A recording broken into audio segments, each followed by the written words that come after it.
Puede ser rápido. La importancia del caso es algo que la Corte Suprema en casos de este nivel siempre toman importancia y puede ser dentro de 1, 2, 3 días que se llega a la Corte Suprema para por lo menos empezar el proceso. Después de eso, obviamente, la Corte Suprema da las órdenes para que los dos lados empiecen a presentar los documentos, los argumentos en papel. Y entonces hacer decisiones si tienen que haber argumentos en persona o como se hizo en California por teléfono. Abogado, me gustaría ahondar un poco más en lo que ya nos comentaba Juan Carlos López, que es el hecho de que la Corte de Apelaciones del 9º Distrito no emitió un fallo sobre la constitucionalidad del decreto de Trump, sino la decisión de lo que había emitido un juez federal. Quiero que nos explique judicialmente qué significa esto y cuál es el peso, cuál es la importancia de este fallo. Judicialmente la decisión fue pequeña. La decisión fue, vamos a dejar que este caso regrese a la corte de Judge Robart. Pero en los argumentos, en la decisión, que son 29 páginas de la decisión de la Corte de Apelación, se hablaron de muchos de los temas de la Constitución, religión, el poder de un Estado traer este caso, el poder del Ejecutivo para dar la orden. Así que aunque fue una decisión muy pequeña, que es regresar el caso al juez que dio esta orden y empezó esto, ya los argumentos se han avanzado mucho. ¿Hasta qué nivel y qué más se necesita? A lo mejor la Corte Suprema va a decidir eso. Abogado, nos decía que podría pasar poco tiempo antes de que escuche este caso la Suprema Corte de Justicia, pero si no me equivoco, históricamente la Suprema Corte quiere que los casos se ventilen todos los argumentos en pro y en contra. En otras palabras, para ponerlo en términos laicos, cuando llega un caso a la Suprema Corte de Justicia ya está lavado y planchado, ¿no? Eso es algo que se habló durante los argumentos con la Corte de Apelación, porque cuando entra una persona y pide la orden inicial, como hicieron aquí el Estado de Washington, no hay mucha evidencia.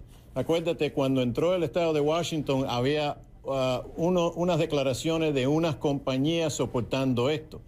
Pero ahora que fue a la Corte de Apelación, pues entonces hay más evidencia, hay más documentos, hay más soporte para los dos lados. La cosa interesante, como digo, es que este caso se ha avanzado en el lado de la evidencia, de los argumentos, mucho más rápido que en el lado del proceso, que es nada más que esta orden y vamos a ver lo que viene después. Pero la Corte Suprema, como el gobierno, el Ejecutivo aquí, lo que estaba pidiendo es vamos a hacer la decisión más grande, pero fallaron en eso. Abogado, algo que me llama mucho a mí la atención sobre este caso es que esencialmente estamos hablando de los derechos de personas que están fuera de la jurisdicción de Estados Unidos, es decir, personas que no necesariamente son ciudadanos de los Estados Unidos, que puede ser que tengan visa, puede ser que tengan autorización para estar en el país, pero que no necesariamente son ciudadanos de este país. Se trató en este fallo de la Corte de Apelaciones del 9º Distrito sobre los derechos de estas personas y sobre si la Constitución de Estados Unidos se extiende a personas que no son ciudadanos de este país. No llegaron al punto de decir que una persona fuera del país tiene derecho constitucional porque no pueden, no tienen eso.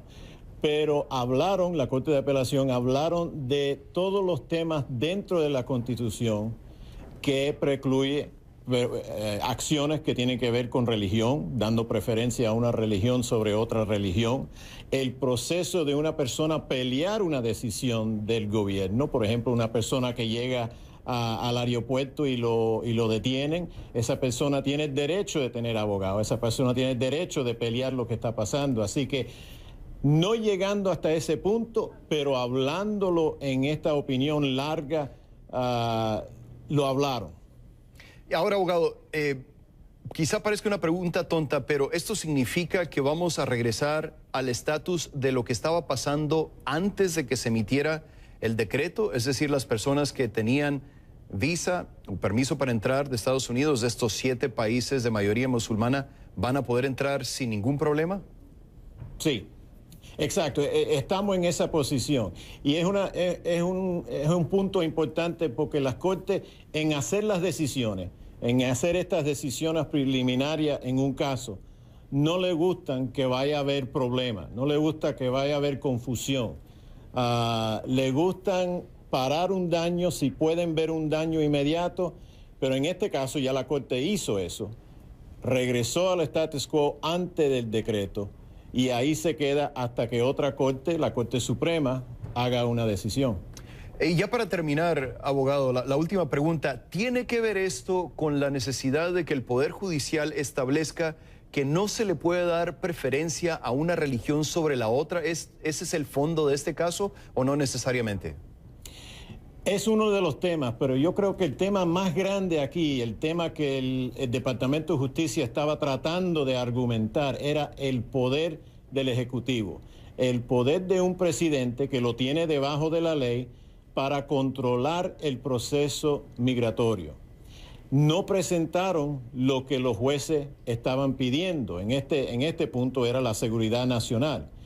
Y yo creo que ese tema es el tema más grande aquí. Tanto como esta opinión niega lo que hizo el presidente Trump, también se puede usar como una guía para que el presidente, para la administración, entonces se sienten otra vez para decir, bueno, vamos a reorganizar esto, vamos a escribir esto otra vez, vamos a ponerlo en una posición que no vamos a tener este problema.